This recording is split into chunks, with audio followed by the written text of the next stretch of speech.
Anyway, so we might get started. Anyone that turns up late, they can always watch the recording. So welcome to our webinar today. It's a topic that's really kind of close to my heart. And, you know, there's so many things that I learn and continue to learn on a day-to-day basis that I just wish I had have been taught at school, those particular aspects, or had have learned that along the way. And, you know, with two teenage boys and one who's navigating now the uni, so kind of somewhat independent, these types of skills, and you know, I've been kind of we've road tested or practiced on my kids in trying to teach them some of these types of skills so that they really go into their future, you know, armed with some of these financial things that they don't get to their 30s and wish they had have known it at a lot earlier point. So want to go through today Gen Z financial roadmap.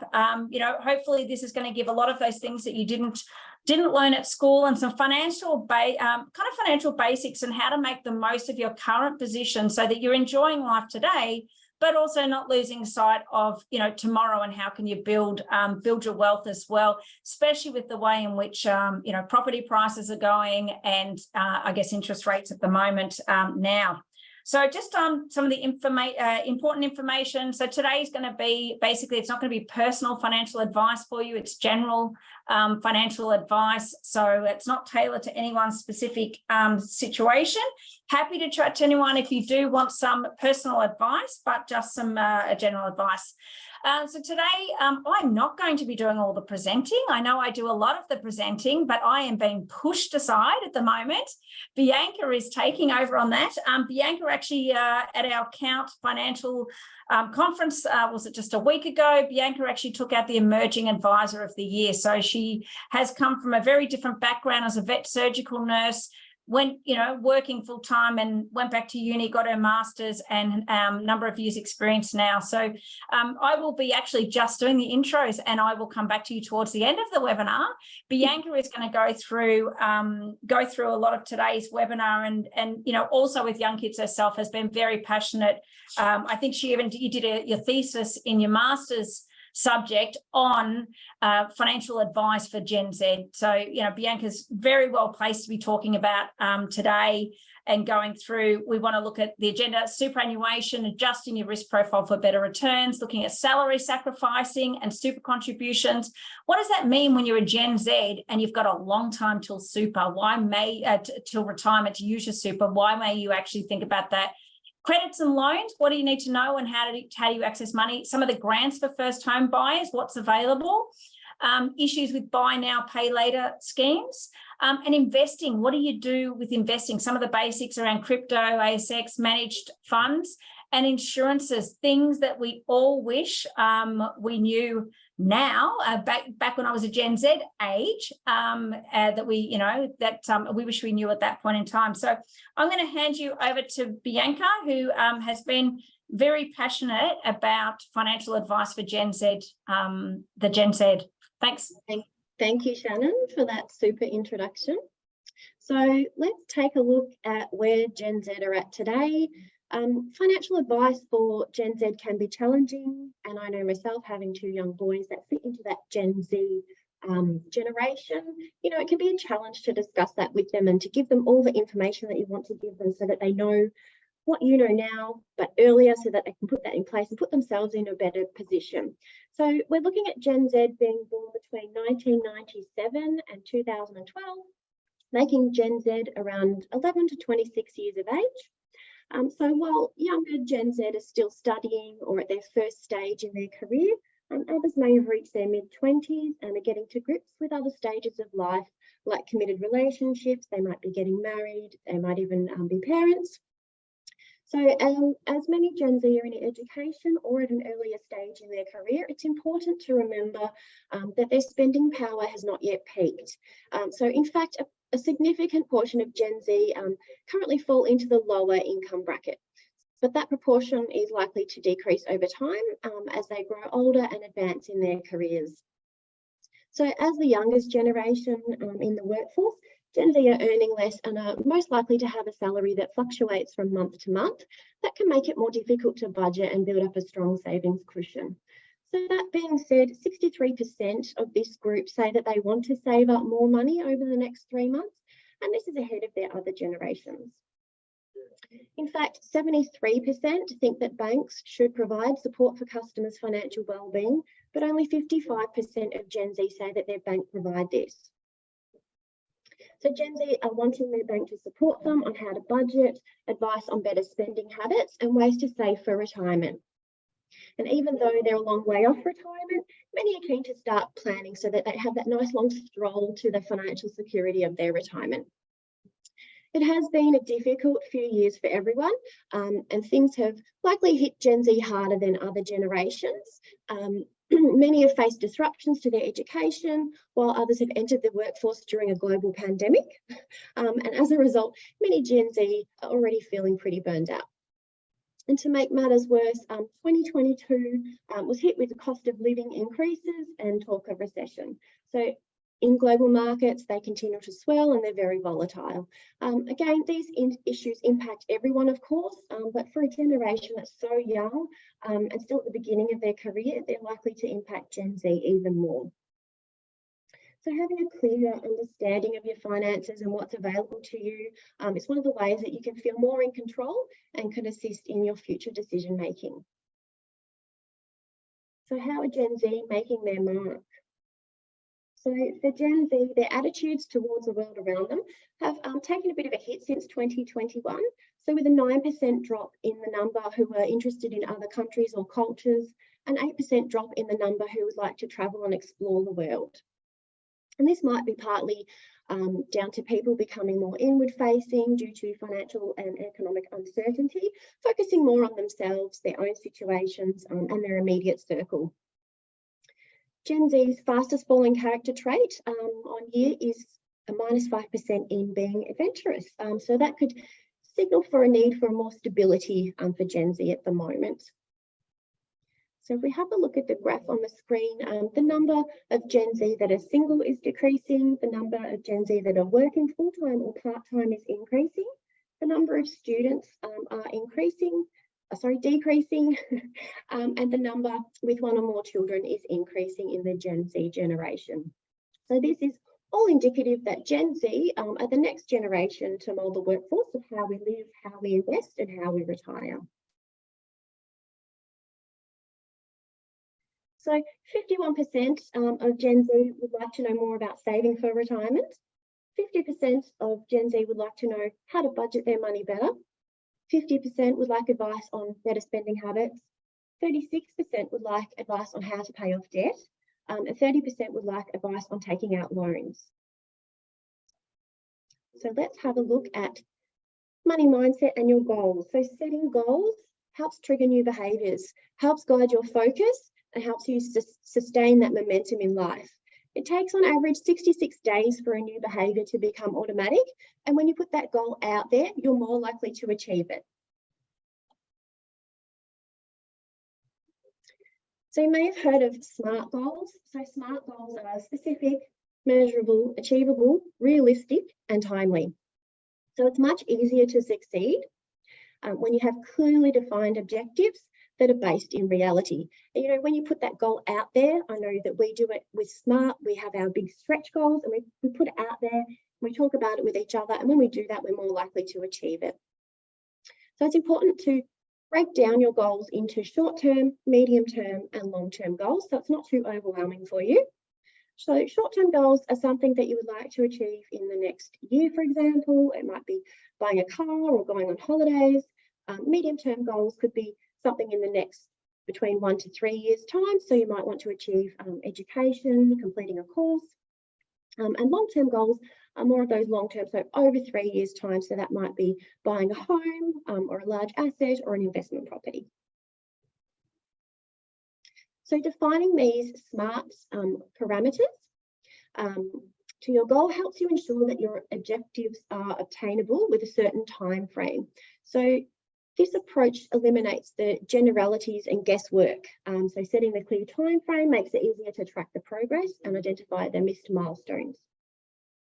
So an example might be of a goal is that you might like to buy a house Whereas if you put it into a SMART goal, that might be turning it into, you know, a timeline and how much the house will be and where the house will be. So for example, if you were wanting to buy $1 million property in Melbourne CBD in 3 years' time, and then you were going to use your savings as the deposit, then that would be more of a clearer goal for you to achieve. So let's have a look at the 3 buckets. So planning out your goals with the 3 buckets can assist you greatly in working towards your goals also. So the 3 buckets include the middle bucket is the income bucket, and that funnels out to your today bucket and your tomorrow bucket. So balancing out these 3 buckets of income, short-term goals and long-term goals is important. Tying those 3 buckets in with your SMART goals can make it easier for you to achieve those goals.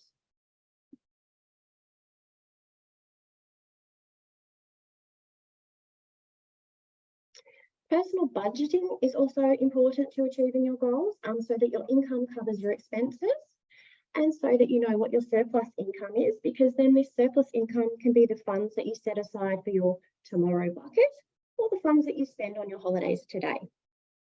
So the first step in personal budgeting is to set up your 12-month personal budget with income and expenses broken down on a monthly basis. And this can be done in an Excel spreadsheet or by using one of the many personal budgeting apps that are available. And to get a better idea of how much you're spending and what you're spending it on, it's always a good idea to start with your personal bank accounts, and if you have them, your credit card statements. Just be prepared to have a bit of a shock in some categories, because sometimes it can be a bit surprising on how much you think you spend on something to how much you actually spend on that thing.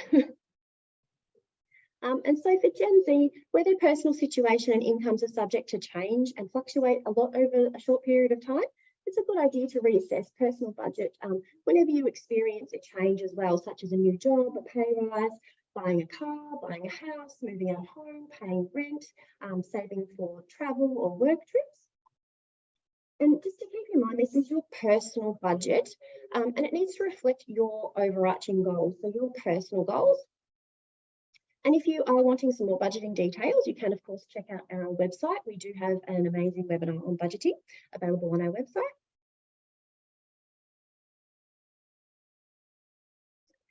So budgeting is especially important for those that are in their new career, have just finished uni, in an entry-level career position. You must be even more cautious of what goes in and out of your budget to achieve your financial goals.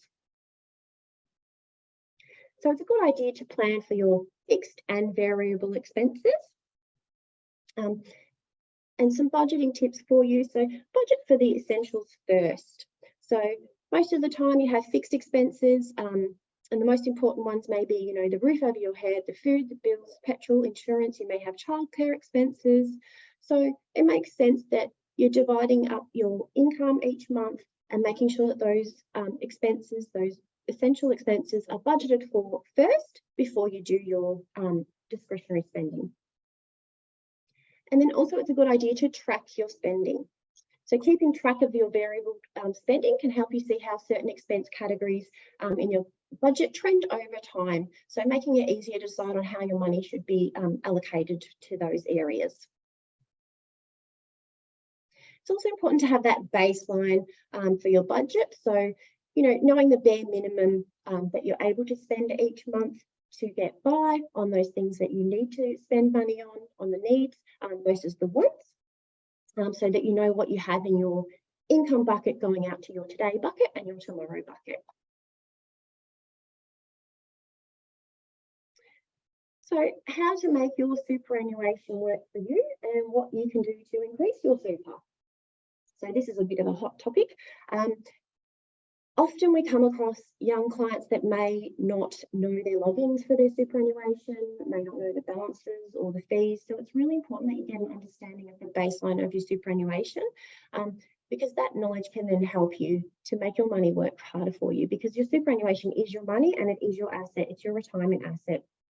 So let's have a look at some ideas for you. So how superannuation works. Your superannuation is potentially the most valuable asset you have. So Australia's super system is designed to encourage you to save money for your retirement by making regular contributions into your super account. And if you're an employee, your employer is legally required to pay a fixed proportion of your income into your super account, which is 10.5% at the moment of your income. So these contributions are also known as superannuation guarantee or SG payments. You can also make personal superannuation contributions on top of your employer's SG payments, as long as they are within the caps, and we'll go through that a little later. So all these contributions into your super are then locked away by your super fund, and then your super fund invests the money into things like managed funds, cash, property, shares, and fixed interest. And because your super is an investment, it generates investment returns. And these returns are also then reinvested throughout your working life, so your super can grow even further over the long term. So the sooner that you start contributing to your super, the more money that you're likely to have when time comes for you to retire. So the rate of growth in your super will depend on how your money is invested and how the investment markets perform. And your super benefits are generally preserved until you meet a condition of release at retirement. So before you withdraw your super, you would need to have either turned 65 or retired and reached what is called your preservation age, which for Gen Z would be age 60. So let's have a look at some different types of super funds. So there are 4 main types of super funds available, and the right one for you may depend on how involved you want to be with deciding how your super is invested. So if you prefer to leave these decisions up to your super fund's investment managers, you can choose from personal, corporate, or industry funds. So personal or retail funds are usually run by financial institutions and are open to individuals. Corporate funds, they're set up by employers for their employees through a financial institution and may also offer group discounts and special benefits for members. Industry funds were originally for workers in specific industries, but they're now open to anyone. So if you work in a particular industry or under an industrial award, your employer may choose an industry fund as the default fund for their employees' SG contributions. And then if you did want to take a more hands-on approach to managing your super, you may be interested in a self-managed super fund or SMSF. These are often referred to as the do-it-yourself super funds, where the trustees or members of the SMSF are responsible for the investment strategy, the operation, the administration, and the compliance of the fund. So out of the industry and retail funds, why would you choose one over the other? So the main difference between the industry super fund and a retail super fund is what they do with your profits. So industry super funds are not for profit and return any profits to their members, whereas the retail super funds return their profits to the shareholders. So industry funds are then the not-for-profit funds, meaning that they return the profits to their members. And according to Money Smart, the industry super funds also range from low to medium cost. Not always the case, but more often than not. And originally, the various these super providers were only available to people working in certain industries, such as health and education. They may be like HESA or Australian Super, CBUS, Hostplus. There's some of the examples there. Retail funds, they're typically run by banks or investment companies and other financial institutions. And then the company that owns the fund generally aims to keep some profit, and then it's paid to the shareholders of the company. So membership might be in the AMP or AMLC or BT Super. So for those of you with super balances above $200,000, or those of you considering joining your parents' SMSF, here's an overview of why you would choose an SMSF. So it can give you greater control and flexibility over your investments. You can develop your own investment strategy and tailor your investment portfolio.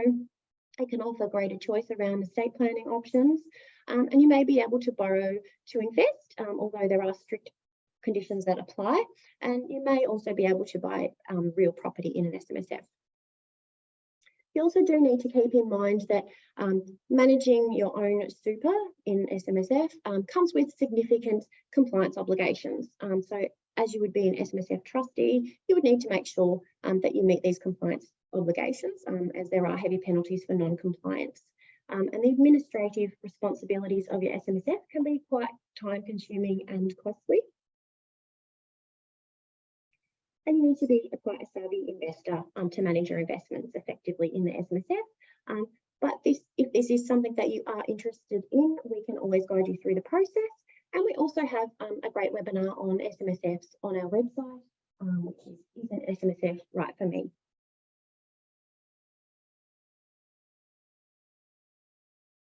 So let's have a look at some investment options in super. So a super fund's investment strategy typically includes growth assets and defensive assets.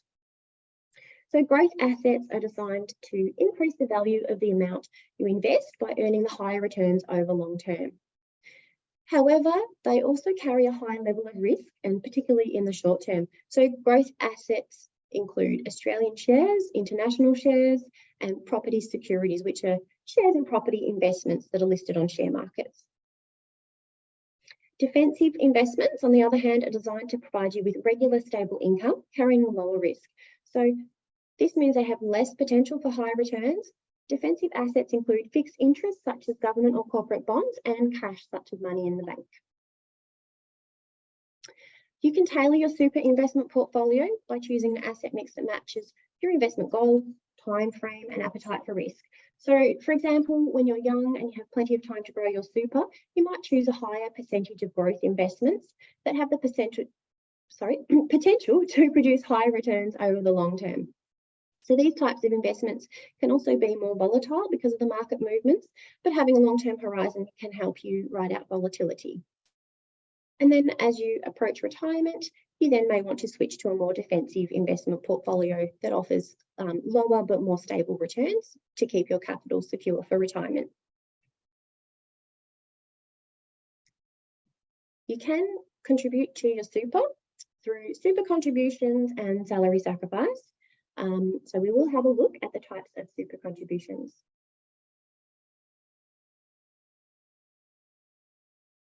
So there are two main types of super contributions. So firstly, we have the before tax or concessional contributions, which include those compulsory SG payments from your employer, currently 10.5% of your income. And if you are an employee, you can sacrifice some of your pre-tax salary into super, which we'll discuss in more detail in a moment. So if you're self-employed or an employee, you may be able to make pre-tax personal contributions and claim a tax deduction on them. And then we have our after-tax or non-concessional contributions.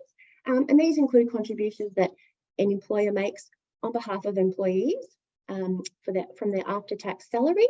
Excuse me, an employee or self-employed person that makes contributions from their own after-tax money, and also this can include a spouse that makes a contribution to their partner's super account.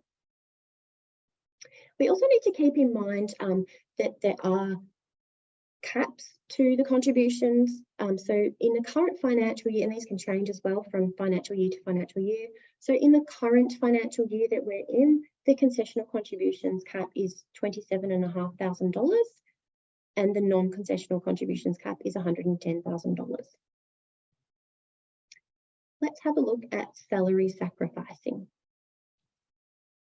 So salary sacrificing can be an easy and tax-effective strategy for growing your super, particularly if your marginal tax rate is high.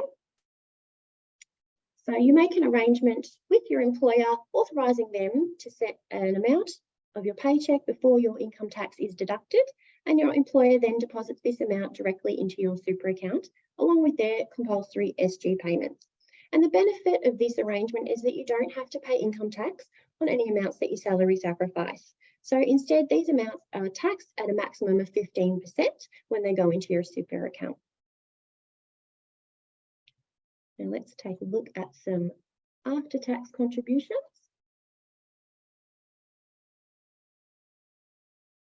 So as mentioned, you can also make non-concessional contributions into your superannuation accounts. And being that you are under age 67, you can contribute $110,000 per year, or you can also contribute the $330,000 using the bring forward rule. So there are a lot of regulations around this, so it is best to talk to someone like a financial advisor to get some advice on this. And that's a good one. I'm sure there's a few Gen Z on the webinar who are thinking, when would I ever have such money just lying around? But it is important to think about and be aware of this, because we do see, unfortunately, inheritances coming in, and quite large, sizable sums of inheritances. And what are you going to do with those? So, this issue does come up more frequently. Probably there would be a lot of people who think, I don't have that kind of money to put in it, but it can happen and can come up. That's a great point, definitely. Thank you, Shannon. So concessional and non-concessional contributions are the main ways to add to your super, but there are some other strategies as well. So if we have a look at government co-contributions, so the federal government offers a super co-contribution to help low-income earners save for their retirement. So if your total annual income is $57,016 or less, you can make a $1,000 after-tax contribution to your super, and the government will make an additional contribution worth up to $500 into your super. So in this case, your annual income that the government looks at includes the amounts that you've salary sacrificed, and also any reportable fringe benefits as well. And the amount that the government co-contributes can also reduce for every dollar that you earn over the $42,016 up to the maximum income threshold of that $57,016. Oh my gosh, sorry, $57,016. So let's look at some fees in your super.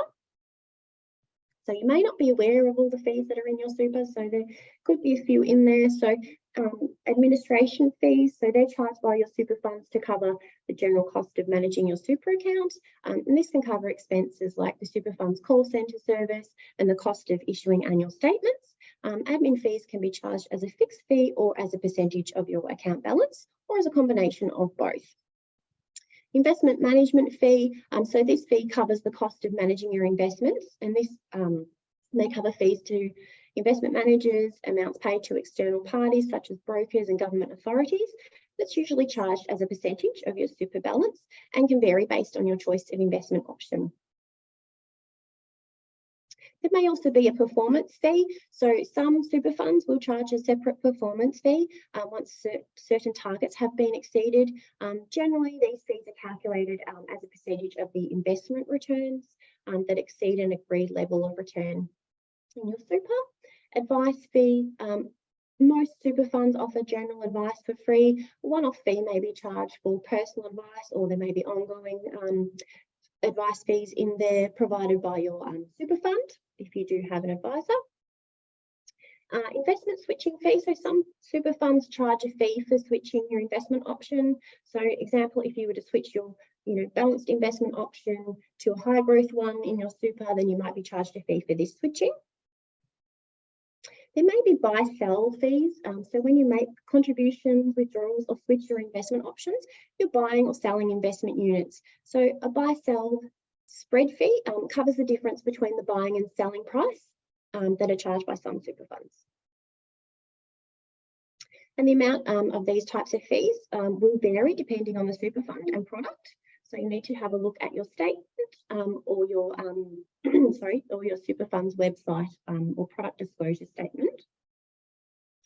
And there may also be insurance fees. So you may hold insurance within your super, and you may be paying insurance premiums through your super for that.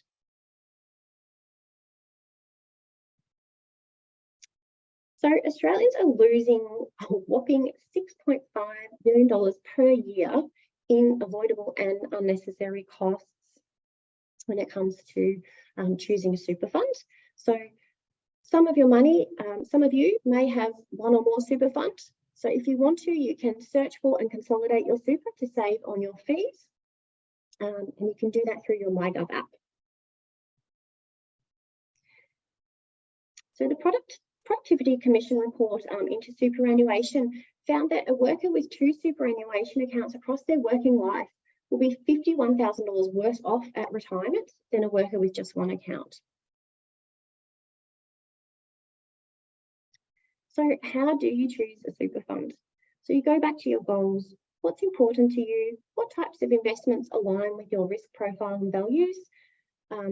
Can you roll into your parents' SMSF if that's an option? Speak to them about their financial structures. Have a look at some websites on Cancer, MySuper or ATO website. And of course, a financial advisor can certainly help with this decision and select a super fund that's suited to your personal needs and goals. So let's take a look at some investing basics. So most people, for example, in their super will be automatically put into a default risk profile, and that's usually a balanced risk profile if they haven't made a choice on their own. So as you can see here on the bottom left, the balance is 70% growth assets, 30% defensive assets. So that's the common risk profile that super funds will pop you into, unless you choose otherwise. So the way that we determine where you fit on the risk scale is by a series of questions and discussions to determine your risk appetite. And this will determine which investment profile, which risk profile you fit into. And each individual investor responds differently to the volatility. So you need to decide how comfortable you are to take on risk and what your goals are, short-term, medium-term and long-term. The amount of time that you have to invest, your lifestyle, and the level of knowledge about investing and how markets work. And it's also really important to note that you can change your risk profile. You know, if you start off with a balanced risk profile in your superannuation account, you can change that to a different risk profile, for example, a growth risk profile, if you feel that that's more suitable for you. It doesn't have to stay the same risk profile. Also, your risk profiles might change over time as you go through life. And also, your investment risk profile in your superannuation may be different to your personal risk profile. So your personal risk profile being your risk profile outside of super and how you invest in your personal name. So an example, if you were to begin working and invested your super into a growth risk profile versus a balanced risk profile, you could end up with an estimated $300,000 more at retirement as one example. So it is really important to have a review of your risk profiles in your super and make sure that they're invested appropriate to you and your goals. So a managed fund is a type of investment where your money is pulled together with other investors, and then a fund manager then buys and sells the assets such as cash, shares, bonds, listed property trusts on your behalf. So you don't own the underlying investments, you own units in the fund. And the value of those units or shares will rise and fall with the value of the underlying assets. So there are thousands of managed funds to choose from. So it's important that you understand the different types of funds, the risks, returns, so you can choose a fund that meets your needs.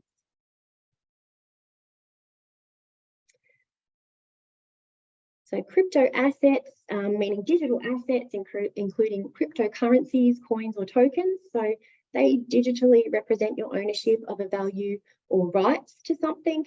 So crypto is a high risk investment. The value of crypto is very volatile. It's often fluctuating by huge amounts within a short period of time. So more than any other investment, you must be prepared to lose what you invest. And why is crypto so volatile? The price of crypto can fluctuate at extreme levels. So it's often based solely on market speculation. And this can be influenced by media focus, public announcements, individuals with large amounts of crypto assets.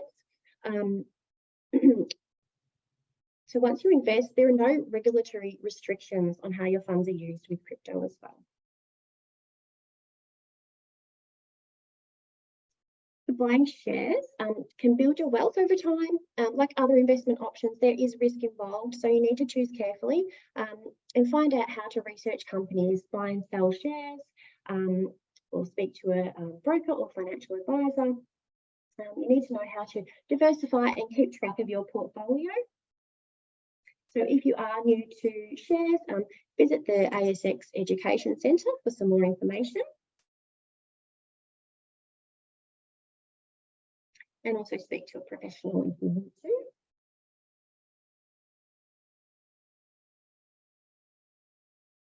So ESG investing. So this is an up and coming topic. ESG investing is when a fund considers sustainability, including environmental, social, and governance factors, to inform their to conform their investment strategy. So there's a growing demand for ESG investing, also known as sustainable, responsible, or ethical investing. And ESG is defined many different from fund to fund, and there are many different aspects that can be taken into consideration, such as environmental, which can include air and water pollution, carbon emissions, clean technology, climate change, social issues such as child labour, community relations, diversity, inclusions, ethical product sourcing. Another area is governance. So this can be board diversity, bribery, corruption, business ethics. So these are all very important to have a read of first before you do some ESG investing. Because you also need to be aware of greenwashing. So this is the potential for funds to overrepresent the extent to which their practices, to which their investments are environmentally friendly, sustainable, or ethical. So greenwashing is the process of conveying a false impression or misleading information about how a company's product are environmentally sound. And if you are keen to learn more about ESG investing, keep an eye out in your inbox for the invite, because we do have an upcoming ESG webinar. So credit and loans, what you need to know about how to access money, what is your credit score, how can this affect your lending options, and what are the effects of fast and easy cash loans or buy now, pay later. So your credit score is based on personal and financial information about you that's kept in your credit report, and you can access your credit score and credit report for free from Experian, Ilion, or Equifax. Australia's average credit score is 846 out of 1,000 according to Equifax. Gen Z's most common score is 665 out of 1,000, but that's because the lack of credit history. So this report that we looked at also found from Equifax also found that 69% of under 25-year-olds don't know how to check their credit score compared with the national average. So it's a really good idea to jump onto these websites and get your credit score for free and have a look and build on that. So your credit report includes a credit rating. So this is a band that your credit score sits in, for example, low, fair, good, very good, or excellent. And lenders use this credit score or credit rating to decide whether to give you credit or lend you money. And knowing this can also help you negotiate better deals or understand why a lender may reject your loan. Your credit score is calculated based on what's in your credit report. So this includes the amount of money that you've borrowed over time, the number of credit applications that you've made, and whether you've paid your bills on time. So a higher credit score is good. That means a lender will consider you less risky, and this could mean getting a better deal and saving money. So if your credit score is low, what can you do to improve that? You can lower any credit card limit that you may have. You can limit your applications that you make for credit, pay your bills, rent, mortgage on time, and pay your credit card on time or each month.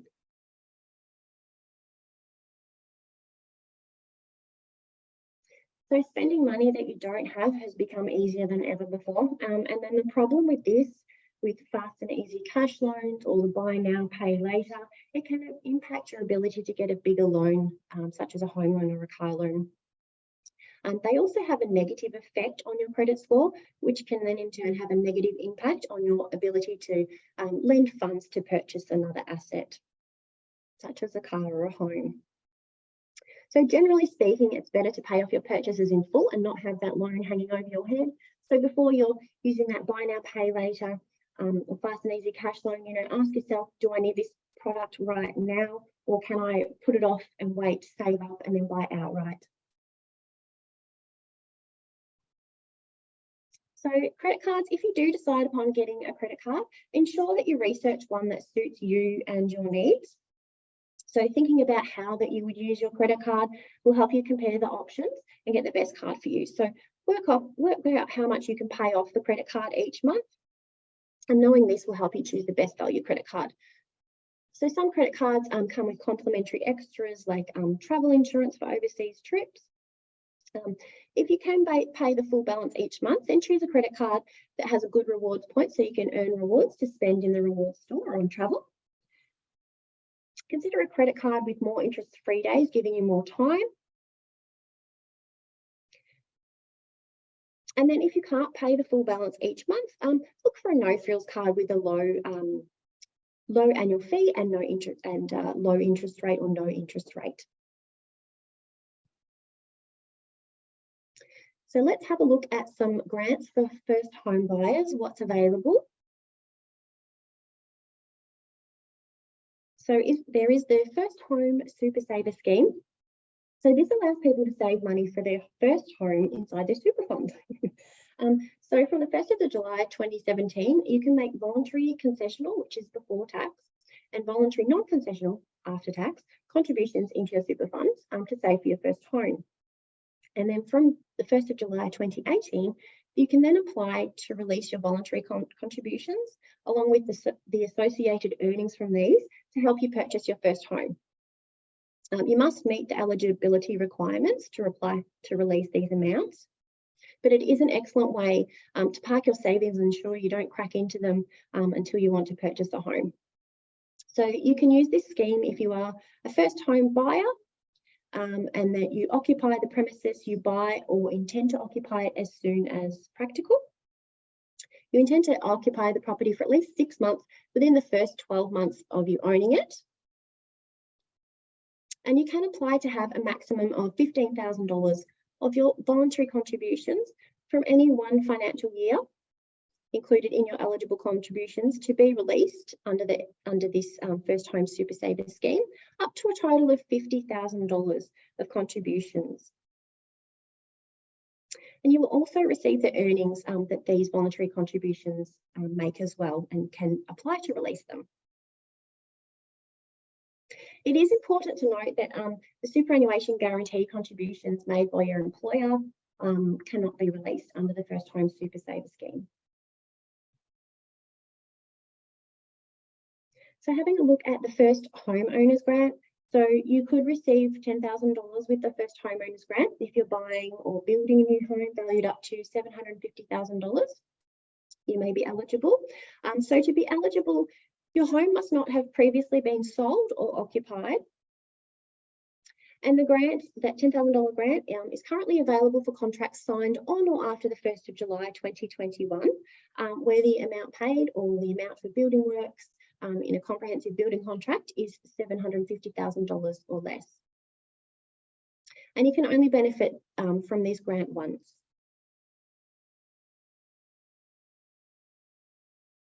There are additional concessions available as well. So you could search for these for stamp duty reductions, off the plan concessions.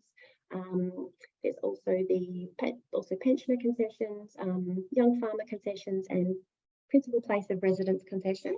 But we've just gone through today the First Homeowner grants for you.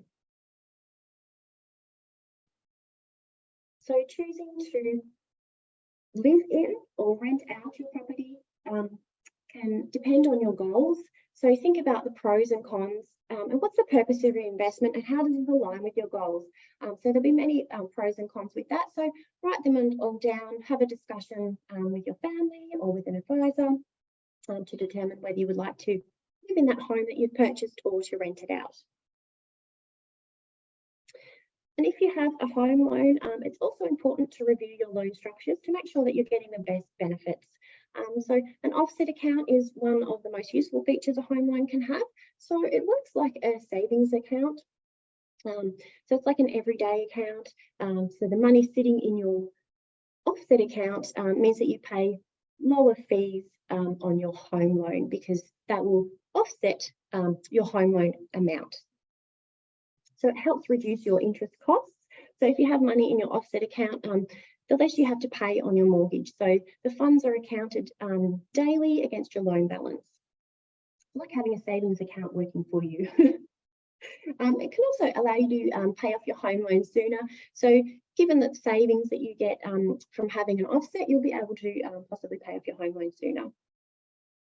There's also a redraw facility. So that's a bit different to the offset account, but it can also help you save on your home loan. So if you make additional repayments on your home loan above the minimum amount required, a redraw facility then allows you to access those additional repayments if you would like to use them for holidays or renovations or any other reasons. So personal insurance, that's a very important consideration at any age. So it's worth thinking about what would happen if you were unable to work for a while because of an illness or an injury. So we're going to have a look at the 4 main types of personal insurances, and the benefit of locking in any of these insurances at a younger age means that you're doing it when you're young and healthy, and you may be able to then lock in a cheaper premium. So we have life, TPD or total permanent disability, income protection, IP, or recovery, and also recovery or trauma insurance. So life insurance, that's a lump sum insurance payout to your chosen beneficiary if you were to pass away, or a lump sum payout to you if you were to have a terminal illness. The TPD or total permanent disability insurance, that's a lump sum payout to you if you were to suffer a permanent disablement, meaning that you're unable to work in the long term. So, for example, if you were unable to walk after a car accident, then you may get you may be able to get a TPD insurance payout. Income protection insurance or IP insurance, so that's a monthly benefit paid to you if you're unable to work due to a sickness or injury. And IP insurance will also have a couple of things. It has a benefit period and a waiting period, and these can be altered, which will then in turn alter your insurance premiums. And the benefit period is the time that your IP insurance would be paid to you if you were to make a claim. And the waiting period is the time that you would need to wait from when you claim on IP insurance until you would start receiving the IP insurance benefits. So, for example, if you had a 30-day waiting period and a 2-year benefit period on your IP insurance and you needed to make a claim on that insurance, then you would need to wait that 30 days for your first IP monthly benefit to come through to you, and you would be paid this monthly benefit for the period of 2 years. Recovery or trauma insurance, so that's a lump sum benefit that you receive if you were to suffer a trauma incident. These can be such as heart attacks, stroke, cancer. So the life, TPD and IP insurances, they can be held in your super and paid from your super fund. Keeping in mind that any insurance benefits claimed on them being held in super would then also be paid into your super fund.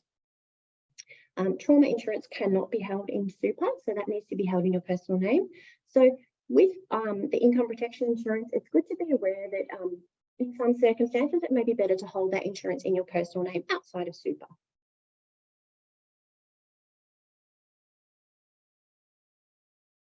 So as you move from one stage of life to the next, you face different types of risks, which means the different types of cover you need can change. So in your early adult life, when you start working, it's always a good idea to have a look at these personal insurances, to look to implement them, even if it's minimum benefits, because you're in good health.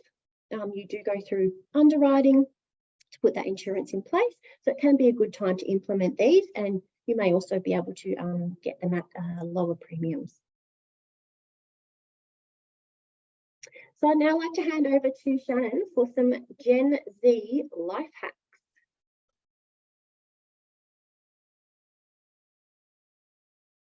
Oh, you're on mute. Oh. I need to unmute. Not used to being not the one talking, right? So these are many of the tips and tricks that I've had along the way and I guess my boys are probably sick of hearing them at the moment, but I mean, the oldest moved out of home and can't believe how expensive cheese is. So it's a bit of a welcome to the real world on looking at some of these budgeting tips. So when you're actually looking at it, starting to pay, I guess, a bit of attention to, what are you actually spending your money on? Look for some different shopping apps that may actually help you. And we've just found a few of them here. We've had some really good feedback from some of our clients and our clients' kids that have been looking at some of these. We've had some of them actually send us an email saying, wow, look how much I saved on this petrol. My biggest one, actually, I don't know if anyone's found the fuel apps yet, the My 7-Eleven fuel app, where you can price lock for a week and get quite a decent pricing discount. So having a look at some of these apps. Also, what's good is on the budgeting apps, we do have, as Bianca talked about on our website, we've done a personal budgeting webinar that does have a template budget there. If that's useful for someone, you can track it on there, or there are some of the apps that you can actually start to follow of where are you spending that money, as Bianca talked earlier. Where are you spending your money? You think you're saving, you're only putting aside $100 to spend on certain expenses. You end up finding out you're actually spending quite a lot more. So it's worth tracking with some of those apps as well. Another one is looking at on how you're planning, you're spending with different programs and memberships that kind of might be available there. Whether it be, if you just want to flick on to the next one. Thanks, Bianca. Next slide. Yeah.